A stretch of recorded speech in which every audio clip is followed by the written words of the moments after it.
बड़ा आदमी होना अच्छी बात है, लेकिन अच्छा आदमी होना बहुत बड़ी बात है। कहानी में आगे बढ़ने से पहले आपसे रिक्वेस्ट है कि प्लीज़ इस चैनल को सब्सक्राइब कर लीजिए और इस वीडियो को अपने दोस्तों और रिलेटिव्स के साथ जरूर शेयर कीजिए। हाय गाइज, मैं रैम्प स्टोरीज से अतुल आपको एक बड़े ही कमाल की कहानी सुनाता हूँ। यह कहानी है एक ऐसे व्यक्ति की जो ट्रेन से सफ़र किया करते थे। ट्रेन से ही अपने ऑफिस जाते थे और वापस आते थे और ट्रेन की जर्नी से कुछ ना कुछ लर्निंग लाते थे, कुछ ना कुछ सीखते थे। और जब घर आते थे तो उनको अपनी डायरी में लिखा करते थे कि आज मैंने सफर में यह सीखा। रोजाना का उनका यही रूटीन था। एक दिन वह अपने ऑफिस के लिए निकले। जाकर ट्रेन में बैठे। उनके ठीक सामने वाली बर्थ पर एक फैमिली बैठी हुई थी। बच्चे खेल रहे थे, फैमिली बातें कर रही थी।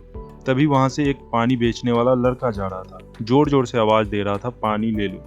इनके सामने वाले बर्थ पर जो फैमिली बैठी थी उनमें एक भाई साहब थे। उसने पानी वाले को रोका और पूछा, पानी की बोतल कितने की है? उस लड़के ने बोला, भैया 20 की है। तो उन्होंने बोला कि 15 की देनी है तो बताओ, यह क्या 20 की एक बोतल बेच रहे हो?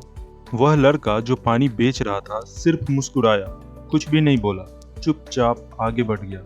यह जो भाई साहब सामने की सीट पर बैठे थे, रोजाना ट्रेन से हुई लर्निंग के बारे में लिखा करते थे।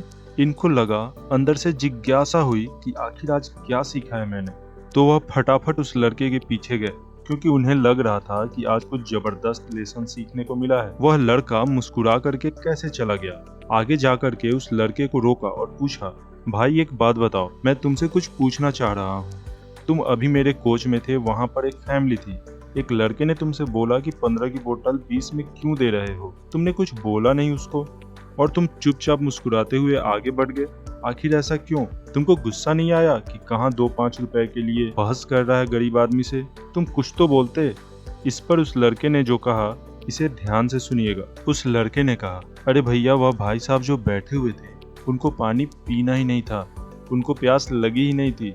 तो यह जो बंदा था जो रोज लिखा करता था, उसने पूछा कि अरे तुमको यह कैसे पता कि उनको प्यास नहीं लगी थी? तुम क्या अंतर्यामी हो कि उनको प्यास नहीं लगी, उनको पानी नहीं पीना है? हो सकता है उनको प्यास लगी हो।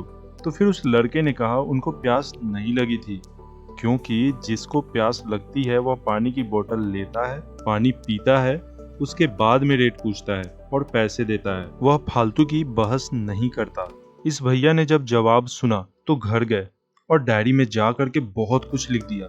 उन्होंने लिखा कि लाइफ में अगर हमने गोल बना लिया है, अगर हमारे माइंड में बात क्लियर है, तो फिर हम फालतू के वाद विवाद में, डिस्कशन में अपना टाइम नहीं खराब करेंगे। लेकिन अगर हमारा गोल क्लियर नहीं है, अगर हमें पता ही नहीं कि हमें क्या करना है, तो हम बहुत सारी कमियां उस गोल में, अपने लाइफ के गोल में भी निकालते रहेंगे और बस इसी चक्कर में टाइम बर्बाद कर देंगे। खास करके जितने सारे स्टूडेंट इस वीडियो को देख रहे हैं, इस कहानी को देख रहे हैं, उनको मैं बस यही बोलना चाह रहा हूँ कि आप अपने गोल को क्लियर कीजिए। क्योंकि अगर आपके माइंड में क्लियर नहीं हुआ कि आपको करना क्या है, तो आप 3-4 ऑप्शंस में उलझ के रह जाएंगे। लाइफ में अपने गोल को क्लियर बनाइए, उसके बाद डिस्कशन में पड़ने वाली बात तो आएगी ही नहीं।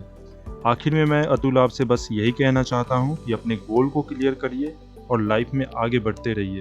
अगर आपको यह स्टोरी अच्छी लगी तो इस वीडियो को अपने दोस्तों और रिलेटिव्स के साथ शेयर कीजिए और साथ ही इस चैनल को सब्सक्राइब करना बिल्कुल ना भूलिए। हम ऐसे वीडियोज आपके लिए लाते रहते हैं।